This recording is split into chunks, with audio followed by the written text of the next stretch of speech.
Bonjour, c'est Salomé Richir-Aldeman de Stop Pauvreté. Bienvenue dans Bible Tunes, la Bible pour ton quotidien avec Dieu. Le texte pour aujourd'hui se trouve dans le livre de Michée. Michée 2, versets 6 à 13, que je lis dans la version Nouvelle Français Courant. Certains me tiennent ces discours. Cesse de débiter de tels discours, cesse d'affirmer que le déshonneur est inévitable. Que disent les descendants de Jacob ? Le Seigneur a-t-il perdu patience ? A-t-il l'habitude d'agir ainsi ? Mais moi, j'ai des paroles agréables pour les personnes qui agissent avec droiture. À vous, il est dit, vous vous dressez en ennemis de mon peuple.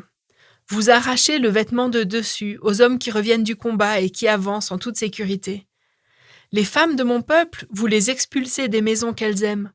Vous enlevez pour toujours à leurs enfants l'honneur que je vous ai donné. Debout, partez, finis votre tranquillité. Pour cause d'impureté, de cruelles souffrances vous attendent. Et il faudrait venir à vous en tenant des propos en l'air et en débitant ce mensonge, du vin et des boissons alcoolisées, vous en aurez. Mais il y en a qui tiennent au peuple ces propos insensés. Je vous rassemblerai tous, descendants de Jacob. Je vous réunirai, survivants d'Israël. Je vous regrouperai comme des moutons dans leur enclos, comme un troupeau dans son pâturage. Vous formerez une foule animée. À votre tête marche celui qui ouvre le chemin. Vous êtes libérés, vous forcez un passage, et vous sortez. C'est le Seigneur, votre roi, qui passe devant vous et qui vous conduit. Tu avais laissé Michée à la fin de l'épisode précédent, quand il annonçait aux riches propriétaires terriens qu'ils perdraient tout ce qu'ils ont. Et le texte d'aujourd'hui commence avec quelque chose d'assez déroutant. C'est la réponse des puissants à qui Michée s'adresse. Le ton monte, et on assiste presque à un débat théologique. Est-ce que vraiment Dieu ferait ça ? Demandent les amasseurs. Est-ce qu'il est du genre à nous maltraiter comme ça ? Est-ce qu'il n'a pas été fidèle à Israël depuis des générations ? Sa patience n'est-elle pas infinie ? Et ces hommes disent à Michée, « Arrête avec tes discours !» Littéralement, ils lui disent « Arrête de baver !» C'est une allusion aux transes dans lesquelles certains prophètes entraient avant de dire leur oracle. Bref, les riches propriétaires ne trouvent aucune crédibilité à Michée.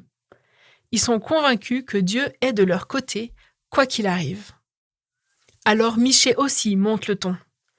Il commence par leur rappeler qu'il bénit ceux qui agissent avec droiture, sous-entendu « pas eux », et il leur dit de la part de Dieu « Vous vous dressez en ennemis de mon peuple ».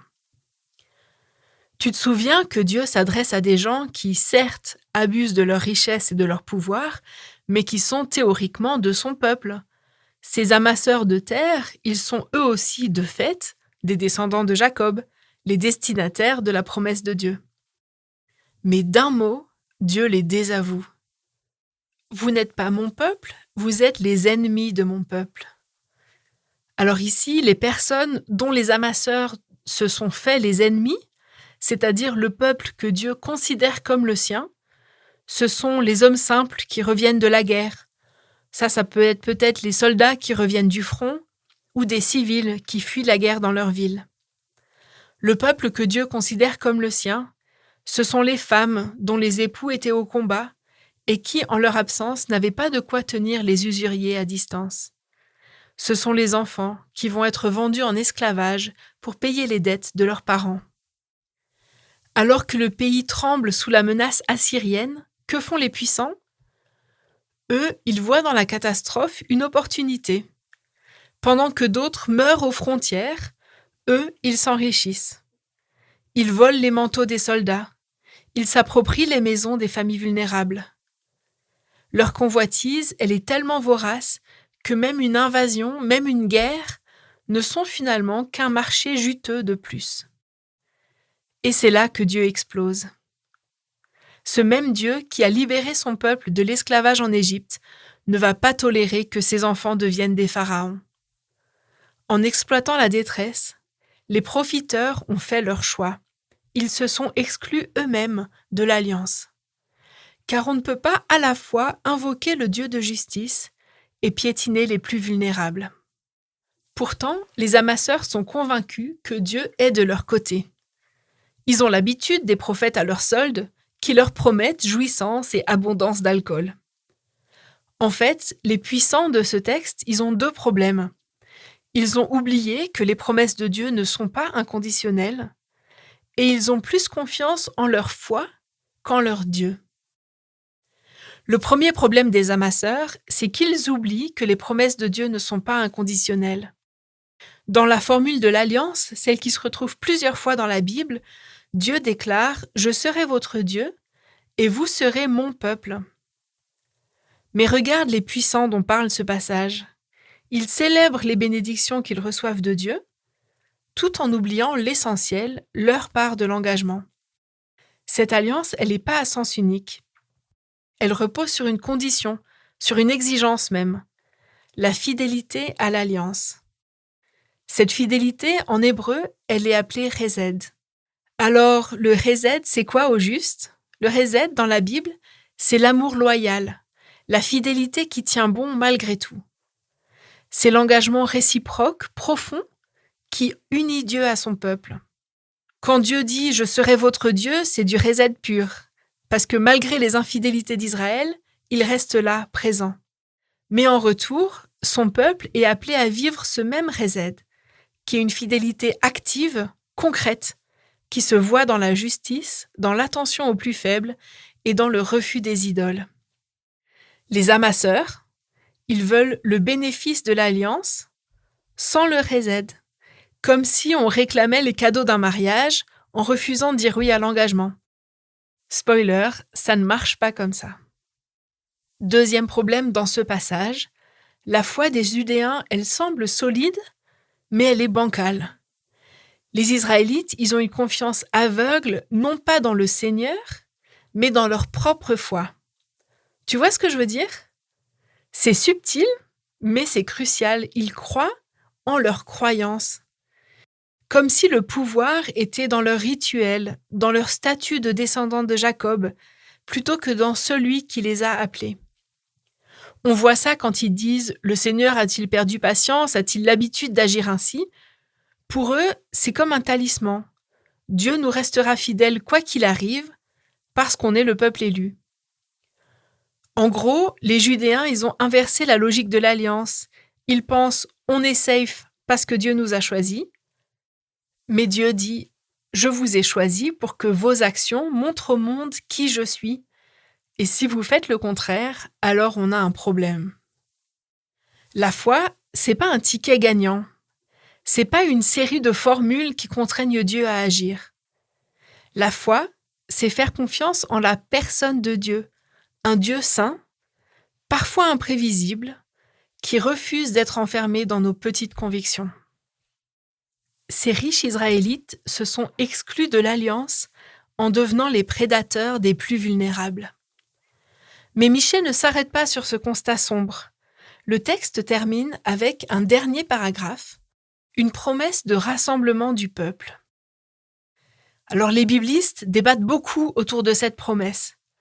En hébreu, il n'y a pas de ponctuation, pas de passage à la ligne, pas d'indication de qui parle, alors c'est pas toujours évident de comprendre ce qui se passe.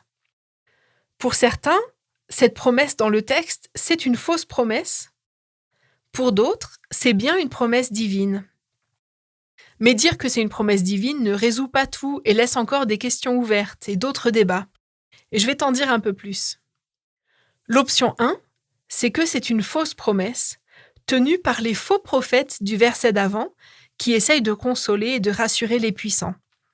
C'est l'option qu'a choisie la traduction Nouvelle Français Courant, qui relie le passage au verset précédent. Et ça donne « Mais il y en a qui tiennent au peuple ces propos insensés, : je vous rassemblerai tous, descendants de Jacob, je vous réunirai, survivants d'Israël. » Dans ce cas, une fausse réalisation de cette fausse prophétie pourrait être l'exil. Ceux qui sortent de la ville et avancent derrière le roi conduit par le Seigneur, ce sont ceux qui partent en captivité et qui marchent derrière le roi Sennachérib. L'option 2, c'est que c'est un paragraphe séparé du verset précédent, et donc bien une promesse divine. C'est le choix de la traduction œcuménique de la Bible qui traduit alors « Y aurait-il un homme courant après le vent et débitant des mensonges pour du vin et des boissons fortes, je vais délirer en ta faveur ?» Alors, il serait le prêcheur de ce peuple-là. Point. Je vais te rassembler, Jacob, tout entier, etc. Et cette option 2, alors oui, même si c'est une promesse divine, elle a encore 3 lectures différentes, qui vont du plus proche et du plus limité au plus lointain et au plus vaste. Même si, tu verras, elles ne sont pas mutuellement exclusives. Une première lecture est assez immédiate pour Michée. Après la chute de Samarie, le roi Ézéchias de Juda, sans doute avec le soutien de Michée, va organiser une grande fête de la Pâque à Jérusalem, où il veut réunir à nouveau tout le peuple de Dieu. Il invite les réfugiés israélites à Juda et il fait chercher les Israélites qui restaient dans le royaume du Nord pour les inviter à célébrer. Et Michée pourrait anticiper ce rassemblement. Une deuxième lecture, un peu plus lointaine pour Michée, c'est d'y voir la venue du Messie. La prophétie mettrait alors l'accent sur une libération qui va bien au-delà d'une libération politique. Et enfin, une troisième lecture possible, cette fois encore plus lointaine, c'est d'y voir la fin des temps, la réconciliation de toutes choses en Christ qui rassemble et libère. Et toi, t'en penses quoi ? Est-ce que tu mettrais plutôt ces paroles dans la bouche des faux prophètes ou bien dans celle de Michée ? De mon côté, je pense plutôt pour la deuxième option, celle d'une promesse divine. J'aime voir dans cette promesse une première lueur d'espoir. Surtout que Michée n'a pas terminé et qu'il tourne maintenant sa colère vers un nouveau groupe de personnes. Au prochain épisode. Merci de m'avoir écouté sur Bible Tunes. Rendez-vous au prochain épisode pour continuer cette exploration ensemble. À très vite!